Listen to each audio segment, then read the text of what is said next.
पाठ क्रमांक 2 आखेट खाद्य संग्रह से भोजन उत्पादन तक।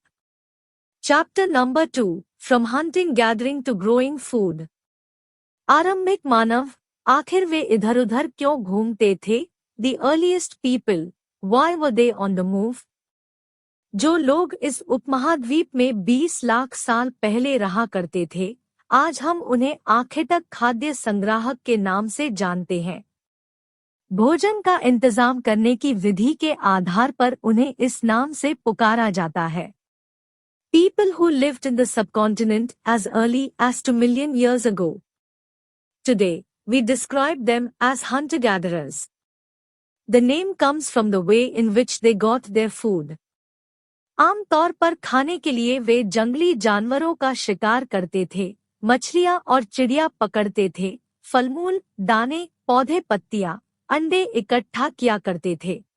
Generally they hunted wild animals, caught fish and birds, gathered fruits, roots, nuts, seeds, leaves, stalks and eggs.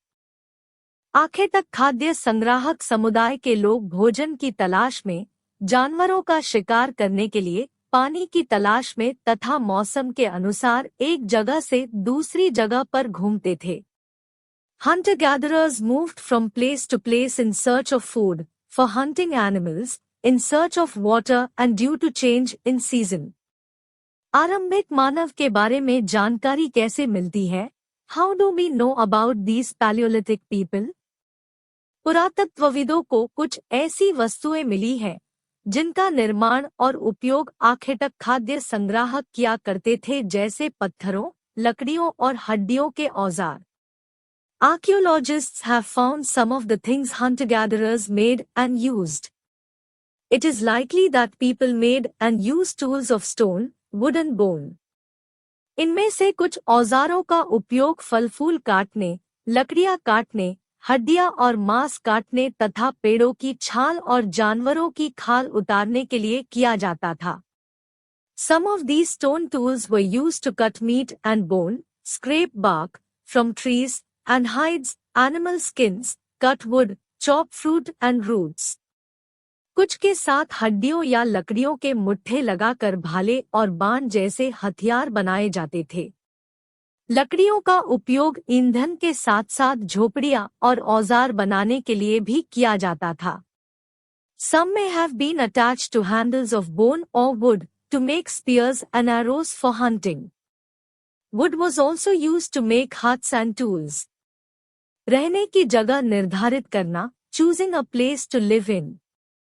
ये लोग नदियों तथा झीलों के आसपास गुफाओं में रहते थे। चूंकि पत्थर के उपकरण बहुत महत्वपूर्ण थे, इसलिए लोग ऐसी जगह ढूंढते थे जहां अच्छे पत्थर मिल सके।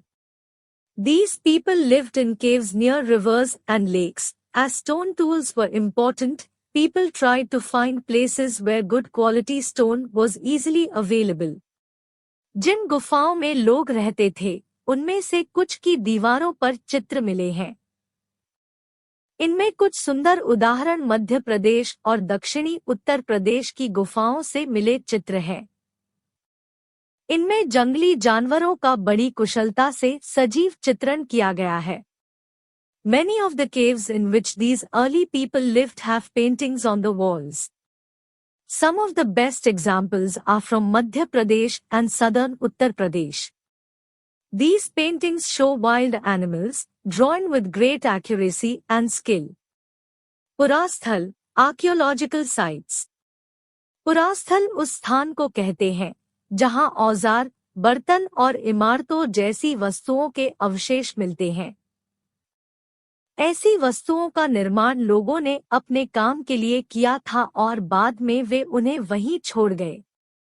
ये जमीन के ऊपर, अंदर, कभी-कभी समुद्र और नदी के तल में भी पाए जाते हैं।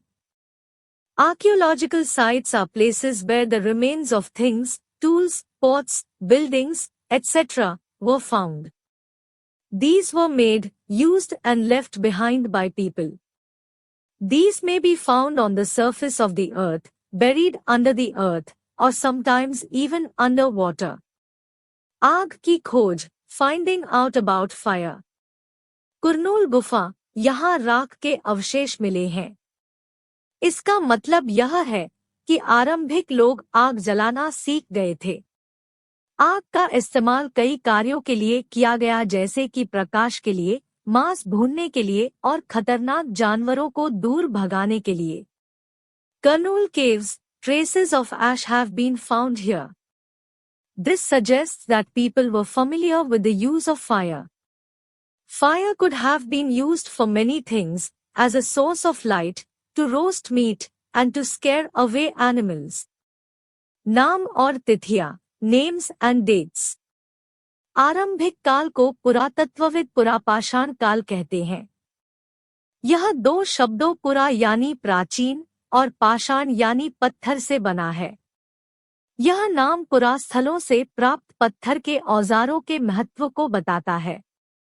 पुरापाषाण काल 20 लाख साल पहले से 12,000 साल पहले के दौरान माना जाता है। Earliest period, the Paleolithic. This comes from two Greek words, paleo meaning old and lithos meaning stone. The name points to the importance of finds of stone tools. The Paleolithic period extends from 2 million years ago to about 12,000 years ago. इस काल को भी 3 भागों में विभाजित किया गया है: आरंभिक, मध्य एवं उत्तर पुरापाषाण युग। मानव इतिहास की लगभग 99% कहानी इसी काल के दौरान घटित हुई। This long stretch of time is divided into the lower, middle and upper Paleolithic. This long span of time covers 99% of human history. जिस काल में हमें पर्यावरणीय बदलाव मिलते हैं, उसे मेसोलिथ यानी मध्यपाषाण युग कहते हैं। इसका समय लगभग 12,000 साल पहले से लेकर 10,000 साल पहले तक माना गया है। The period when we find environmental changes, beginning about 12,000 years ago till about 10,000 years ago, is called the Mesolithic, Middle Stone. इस काल के पाषाण औजार आमतौर पर बहुत छोटे होते थे। इन्हें माइक्रोलिथ यानी लघुपाषाण कहा जाता है। प्रायः इन औजारों में हड्डियों या लकड़ियों के मुट्ठे लगे हंसिया और आरी जैसे औजार मिलते थे। Stone tools found during this period are generally tiny and are called microliths. Microliths were probably stuck onto handles of bone or wood to make tools such as saws and sickles. अगले युग की शुरुआत लगभग 10,000 साल पहले से होती है। इसे नवपाषाण या उत्तर पाषाण युग कहा जाता है। The next stage, from about 10,000 years ago, is known as the Neolithic. बदलती जलवायु, a changing environment. लगभग 12,000 साल पहले दुनिया की जलवायु में बड़े बदलाव आए और गर्मी बढ़ने लगी। इसके परिणामस्वरूप कई क्षेत्रों में घास वाले मैदान बनने लगे। इससे हिरण, बारहसिंघा, भेड़, बकरी और गाय जैसे उन जानवरों की संख्या बढ़ी जो घास खाकर जिंदा रह सकते हैं। Around 12,000 years ago, there were major changes in the climate of the world, with a shift to relatively warm conditions. In many areas, this led to the development of grasslands. This in turn led to an increase in the number of deer, antelope, goat, sheep and cattle, i.e. animals that survived on grass. जो लोग इन जानवरों का शिकार करते थे, वे भी इनके पीछे आए और इनके खाने पीने की आदतों और प्रजनन के समय की जानकारी हासिल करने लगे। उनको पकड़कर अपनी जरूरत के अनुसार पलने लगे। इस काल में मछली भी भोजन का महत्वपूर्ण स्रोत बन गई। Those who hunted these animals now followed them, learning about their food habits and their breeding seasons. It is likely that this helped people to start thinking about herding and rearing these animals themselves. Fishing also became important. खेती और पशुपालन की शुरुआत, the beginning of farming and herding. इसी दौरान उपमहाद्वीप के भिन्न भिन्न इलाकों में गेहूं, जौ और धान जैसे अनाज प्राकृतिक रूप से उगने लगे थे। महिलाओं, पुरुषों और बच्चों ने इन अनाजों को भोजन के लिए बटोरना शुरू कर दिया। साथ ही वे यह भी सीखने लगे कि यह अनाज कहाँ उगते थे और कब पककर तैयार होते थे। ऐसा करते करते लोगों ने इन अनाजों को खुद पैदा करना सीख लिया।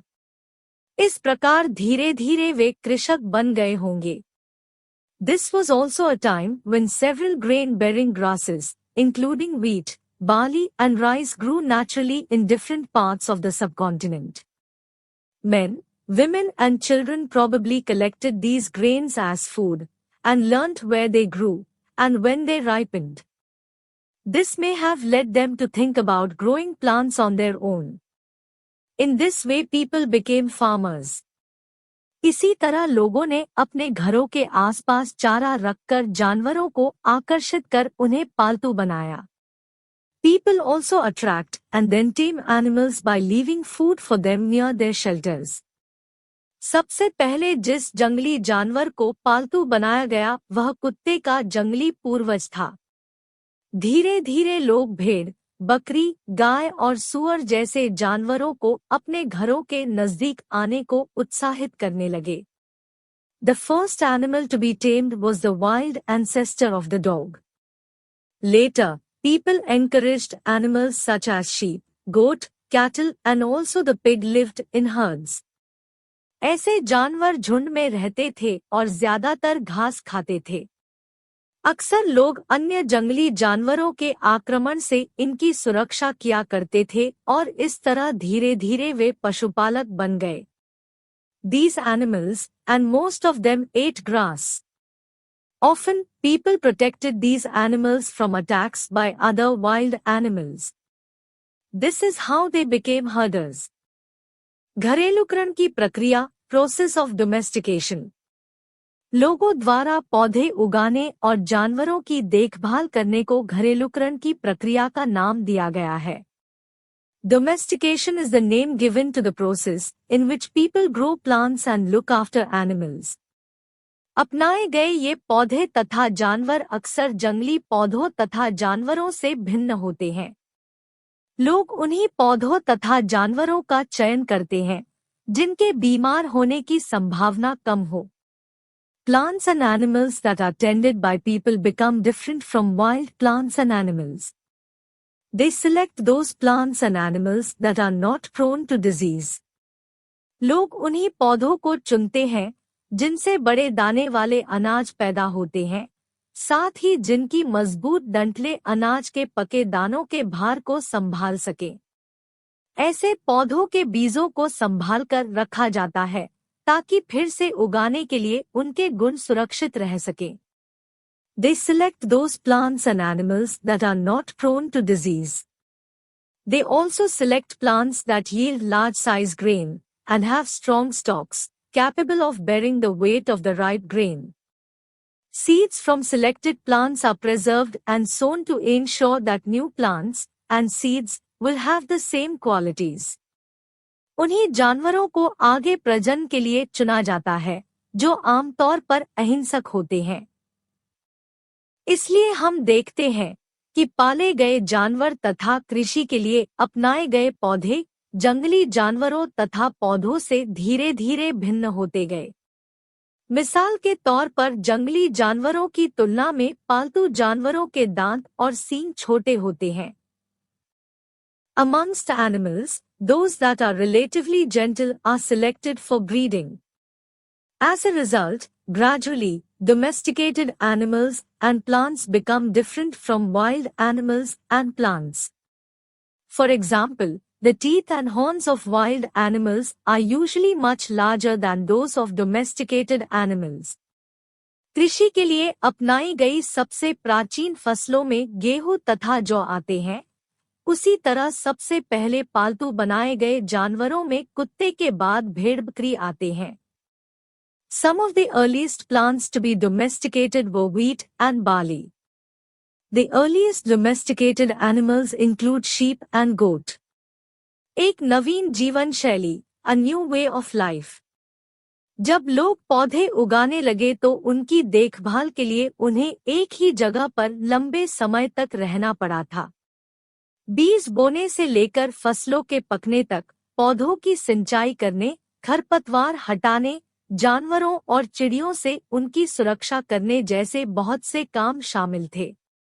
When people began growing plants, it meant that they had to stay in the same place for a long time looking after the plants, watering, weeding, driving away animals and birds, till the grain ripened.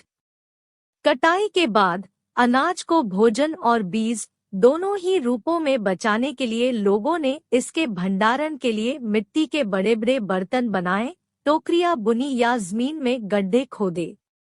After harvesting, grain had to be stored for both food and seed. People began making large clay pots, or wove baskets, or dug pits into the ground for storing it. अनाज के उपयोग बीज के रूप में, खाद्य के रूप में, उपहार के रूप में, भंडारण के लिए किया करते थे। Grain used as seeds, food, gifts and storage. जानवर, चलते फिरते खाद्य भंडार, rearing animals as portable food.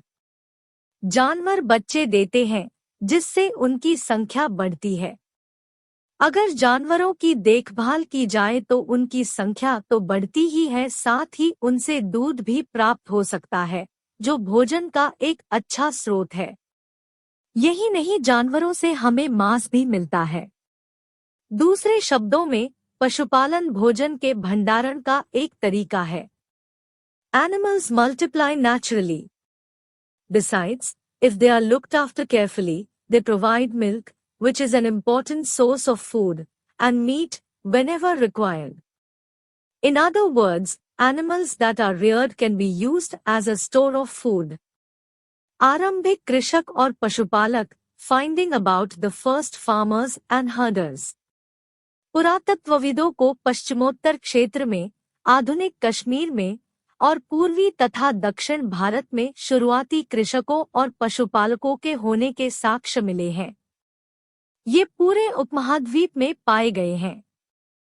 Archaeologists have found evidence of early farmers and herders in the northwest, in present-day Kashmir, and in east and south India.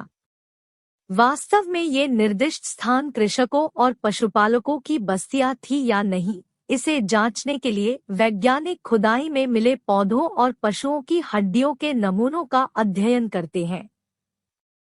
इनमें से सबसे रोचक जले हुए अनाज के दानों के अवशेष हैं। To find out whether these sites were settlements of farmers and herders, scientists study evidence of plants and animal bones. One of the most exciting finds includes remains of burnt grain. स्थायी जीवन की ओर, towards a settled life. पुरातत्वविदों को कुछ पुरास्थलों पर झोपड़ियों और घरों के निशान मिले हैं, जैसे कि बुर्ज़होम, वर्तमान कश्मीर में, के लोग गड्ढे के नीचे घर बनाते थे जिन्हें गर्तवास कहा जाता है। इनमें उतरने के लिए सीढ़ियां होती थी। इससे उन्हें ठंड के मौसम में सुरक्षा मिलती होगी। Archaeologists have found traces of huts or houses at some sites. For instance, in Burzahom, in present-day Kashmir, people built pit houses, which were dug into the ground, with steps leading into them. These may have provided shelter in cold weather. पुरातत्वविदों को झोपड़ियों के अंदर और बाहर दोनों ही स्थानों पर आग जलाने की जगह मिली है। ऐसा लगता है कि लोग मौसम के अनुसार घर के अंदर या बाहर खाना पकाते होंगे। Archaeologists have also found cooking huts both inside and outside the huts, which suggests that, depending on the weather, people could cook food either indoors or outdoors. बहुत सारी जगहों से पत्थर के औजार भी मिले हैं। इनमें से कई ऐसे हैं जो पुरापाषाणयुगीन उपकरणों से भिन्न हैं। इसीलिए इन्हें नवपाषाण युग का माना गया है। इनमें वे औजार भी हैं जिनकी धार को और अधिक पैना करने के लिए उन पर पॉलिश चढ़ाई जाती थी। Stone tools have been found from many sites as well. Many of these are different from the earlier Paleolithic tools, and that is why they are called Neolithic. These include tools that were polished to give a fine cutting edge.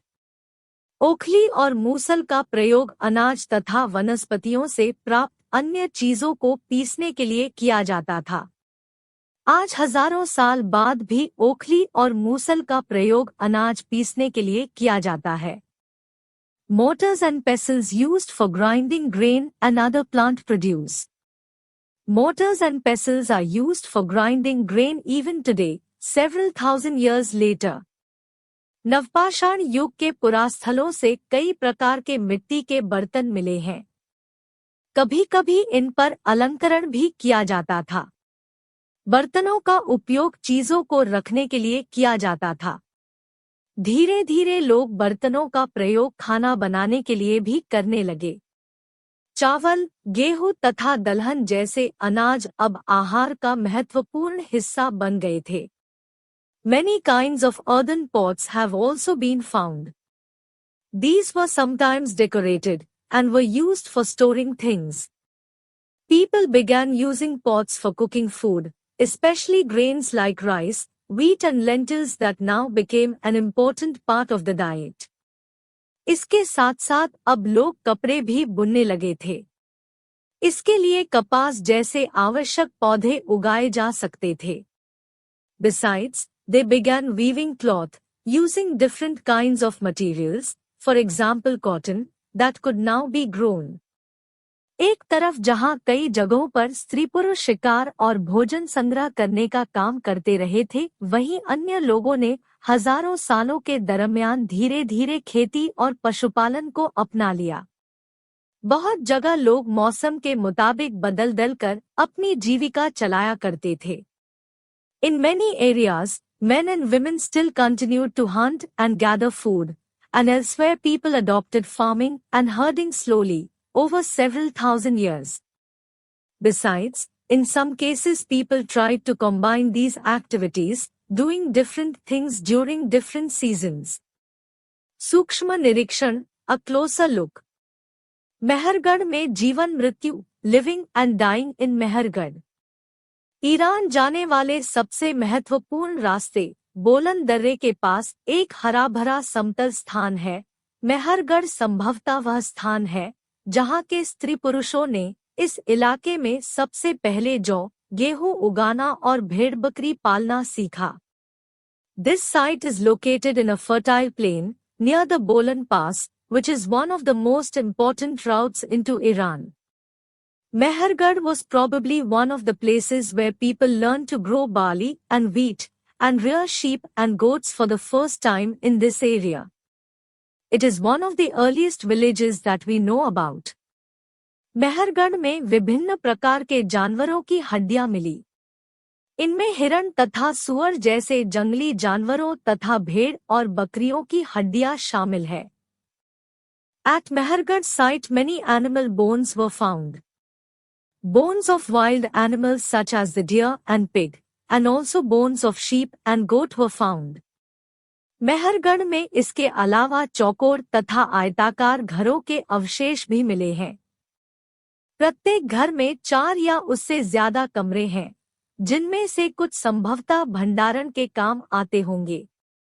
Other finds at Mehergarh include remains of square or rectangular houses. Each house had 4 or more compartments, some of which may have been used for storage. मृत्यु के बाद सामान्यतया मृतक के सगे संबंधी उसके प्रति सम्मान जताते हैं। लोगों की आस्था है कि मृत्यु के बाद भी जीवन होता है। इसीलिए कब्रों में मृतकों के साथ कुछ सामान भी रखे जाते थे। मेहरगढ़ में ऐसी कई कब्रें मिली हैं। एक कब्र में एक मृतक के साथ एक बकरी को भी दफनाया गया था। संभवतः इसे परलोक में मृतक के खाने के लिए रखा गया होगा। When people die, their relatives and friends generally pay respect to them. People look after them, perhaps in the belief that there is some form of life after death. Burial is one such arrangement. Several burial sites have been found at Mehergarh. In one instance, the dead person was buried with goats, which were probably meant to serve as food in the next world. धन्यवाद दोस्तों, thank you friends. अगर आपको ये chapter अच्छे से समझ आया है, तो हमारे चैनल को सब्सक्राइब करें।